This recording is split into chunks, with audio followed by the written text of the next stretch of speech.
ভাই আপনারা খালি করুন, নাহলে ছবি ভালো আসবে না কাউকে। দয়া করে অনুরোধ করছি, আপনারা যাদেরকে ডাকছে তারা আসবে, আপনারা খালি করুন, ছবি ভালো আসবে, ছবি ভালো আসবে না। আমরা সুশৃঙ্খল ভাবে আমরা আমাদের কার্যক্রম করব। রাজ্যে ঐতিহাসিক রাজনৈতিক পরিবর্তনের পর বাঁকুড়া জেলা শহর জুড়ে উৎসবের মেজাজ। আজ বাঁকুড়া শহরে ঐতিহ্যবাহী সপ্তর্ষি হোটেলে এক বর্ণাঢ্য অনুষ্ঠানের মধ্যে দিয়ে জেলার নবনির্বাচিত 7 জন বিধায়ককে সংবর্ধনা জানালো বাঁকুড়া সাংগঠনিক জেলা বিজেপি। লোকসভা নির্বাচনের পর সদ্য সমাপ্ত বিধানসভা নির্বাচনের বাঁকুড়ার সবকটি আসনে বিপুল জয় পেয়েছে পদ্ম শিবির। এদিনের এই বিশেষ অনুষ্ঠানের উপস্থিতি ছিলেন নবগঠিত রাজ্য মন্ত্রিসভার অন্যতম গুরুত্বপূর্ণ সদস্য তথা রানীবাঁধের বিধায়ক এবং আদিবাসী কল্যাণ মন্ত্রী ক্ষুদিরাম টুডু। সংবর্ধনা গ্রহণ করার পর মন্ত্রী ক্ষুদিরাম টুডু জানান, এই জয় জঙ্গলমহলের সাধারণ মানুষের জয়। এতদিন ধরে যে বঞ্চনা চলেছে এবার তার অবসান ঘটবে। জঙ্গলমহলের শিক্ষা, স্বার্থ ও সার্বিক পরিকাঠামোগত উন্নয়নের পাশাপাশি আদিবাসী সমাজের সংস্কৃতি রক্ষা করাই আমাদের নতুন সরকারের মূল লক্ষ্য। দেখুন, আমাদের প্রথম যে বাঁকুড়া জেলা একটা পিছিয়ে পড়া জেলা, জঙ্গলমহল জেলা, সেই জেলার প্রথম কাজ হবে এখানে সমস্যা, এটা হচ্ছে পানীয় জলের সমস্যা। এই পানীয় জলের সমস্যাটাকে প্রথম আমাদের দূরীকরণ করা, এটা আমাদের।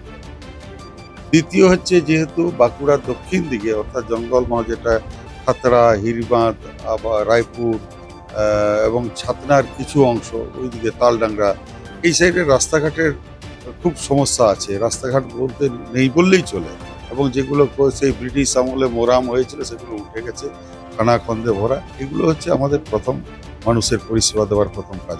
আদিবাসী উন্নয়ন দপ্তরের মন্ত্রী হিসেবে কিছু কিছু বিষয়ে আমি সচিবদেরকে নির্দেশ দিয়েছি। যেটা হচ্ছে প্রথম যে বিষয়, সেটা হচ্ছে ফেক এসটি সার্টিফিকেট।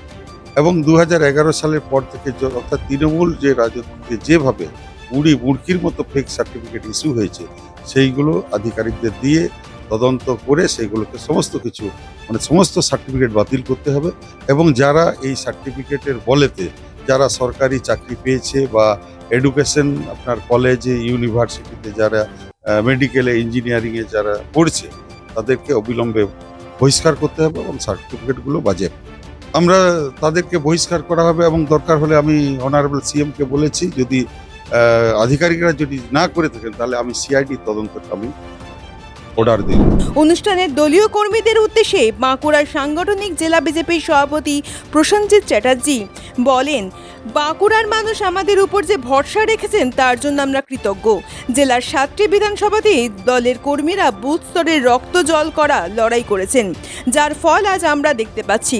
এই 7 জন বিধায়ক আগামী দিনে বাঁকুড়ার মানুষের সুখে দুঃখে 24 ঘন্টা পাশে থাকবেন এবং জেলা থেকে সব ধরনের দুর্নীতির অবসান ঘটাবেন। জয় শাশ্বত ভট্টাচার্য, অনেকেই আমাকে জয় ভট্টাচার্য নামেও জানেন। আগামী 24শে মে 2026 রবিবার মিউজিক প্ল্যানেট একাডেমি আয়োজন করতে চলেছে একটি মিউজিক্যাল ওয়ার্কশপ, যেটি বাঁকুড়াতে হচ্ছে সকাল 11টা থেকে, যেখানে আমি অ্যাজ এ গ্রুমার থাকছি এবং সঙ্গে থাকছেন আরও বিশিষ্ট শিক্ষকরা, ব্যক্তিত্বরা। তাই দেরি না করে আপনারা চটজলদি এনরোল করে ফেলুন। একটি দারুণ অভিজ্ঞতা অর্জন করার জন্যে আপনারা এই মিউজিক একাডেমিতে অনেক ধরনের টেকনিক্যাল মিউজিক্যাল নলেজ, তার সাথে গানের শিক্ষার বিভিন্ন ছোট ছোট ছোট দিকগুলো, যেগুলোর জন্যে আপনার পরবর্তীকালে প্রফেশনাল শিল্পী হয়ে উঠতে পারেন, এসব জিনিস দেখানো হবে, শেখানো হবে। তাই আবারও একবার বলছি, দেবর্ষী লজে আয়োজন করেছে মিউজিক প্ল্যানেট একাডেমি এই মিউজিক্যাল ওয়ার্কশপটি, যেটি সকাল 11টা থেকে শুরু হচ্ছে। আমি থাকছি, দেখা হচ্ছে 24শে মে 2026। চলবে প্রশাসনের মতো চলবে। আগের যে তৃণমূল সরকার যে ভুলটা করেছিল, যে সরকার এবং দল এক, আমাদের এখানে এরকম হবে না। আমাদের দল দলের মতো সাংগঠনিক কাজকর্ম করবে। আমাদের বিধায়করা জনপ্রতিনিধি, ওনারা জনগণের সেবায় নিযুক্ত থাকবে। জনগণের সুখ দুঃখ, সুবিধা অসুবিধা ওনারা দেখবেন। আমরা আমাদের মতো দল চালাবো। জনতা জনার্দনের আশীর্বাদ রায়, একটা ব্যাপক জনতা। এই লড়াই তো জনতা ভার্সেস মমতা। মানুষ চাইছিল না তৃণমূলকে। আমি বারবার আপনাদের সামনে বলেছি, এবারে আমার বাঁকুড়া লোকসভা 7টাকে 7টা যাবে, আমরা গ্রাউন্ড রিপোর্ট দেখেছি, আপনারাও দেখেছেন। মানুষ তৈরি ছিল ভোট দেওয়ার জন্য প্রথম থেকে, যখনই ভোট হবে তখনই এই আপাতমস্তক দুর্নীতিযুক্ত সরকারকে এখান থেকে উৎখাত করবে এবং পশ্চিমবঙ্গে তথা বাঁকুড়াতে পদ্মফুল ভোটের মানুষ তার রায় দিয়েছে। অবশ্যই আশা করেছিলাম, অবশ্যই প্রথম থেকে আশা করছি যে যেভাবে এরা দুর্নীতি করেছে, মানুষ নিচু স্তর থেকে শুরু করে উপস্তর পর্যন্ত যেভাবে তৃণমূলের রেগেছিল, খেপেছিল, যেভাবে মুখিয়া হয়েছিল, তার ফলস্বরূপ আমরা পেয়েছি। আমরা সবাই আশা দেখুন, এটা পশ্চিমবঙ্গের রাজনীতিতে ট্রেন্ড। যখনই একটা দল পরিবর্তন হবে দেখবেন রেজাল্টের সঙ্গে সঙ্গে অনেক মানুষ পরিবর্তন। আমাদের রাজ্য সভাপতি তথা কেন্দ্রীয় নির্দেশ অনুযায়ী আমাদের এই মুহূর্তে কোনোরকম কোনো তৃণমূলের নেতাদের, যারা দুর্নীতিগ্রস্ত বা নেতাদের নেওয়া হচ্ছে না।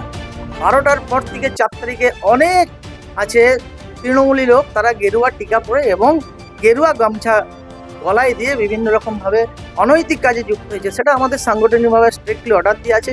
তবে এটাও ঠিক, পশ্চিমবঙ্গের রাজনীতিতে আপনারা দেখেছেন যে পট পরিবর্তন হলে যেভাবে হিংসাত্মমূলক ঘটনা ঘটে, আগুন জ্বলে, মার্ডার হয়, সেটা কিন্তু পশ্চিমবঙ্গ তথা বাঁকুড়াতে কোথাও কিছু হয়নি।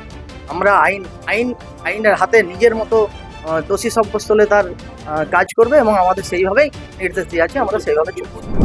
সংবর্ধনা অনুষ্ঠানে বাঁকুড়ার নবনির্বাচিত 7 বিধায়ককে উত্তরীয় ফুলের স্তবক এবং মিষ্টিমুখ করিয়ে সম্মানিত করা হয়। আজকের এই মিষ্টিমুখ করিয়ে অনুষ্ঠানের কেন্দ্র করে সপ্তর্ষি হোটেলে চত্বরে বিজেপি কর্মী সমর্থকদের ভিড় ও উন্মাদনা ছিল চোখে পড়ার মতো। নবনির্বাচিত জনপ্রতিনিধিদের বরণ করে নিতে ঢাক ঢোল এবং জয় শ্রীরাম ধ্বনিতে মুখরিত হয়ে ওঠে গোটা এলাকা।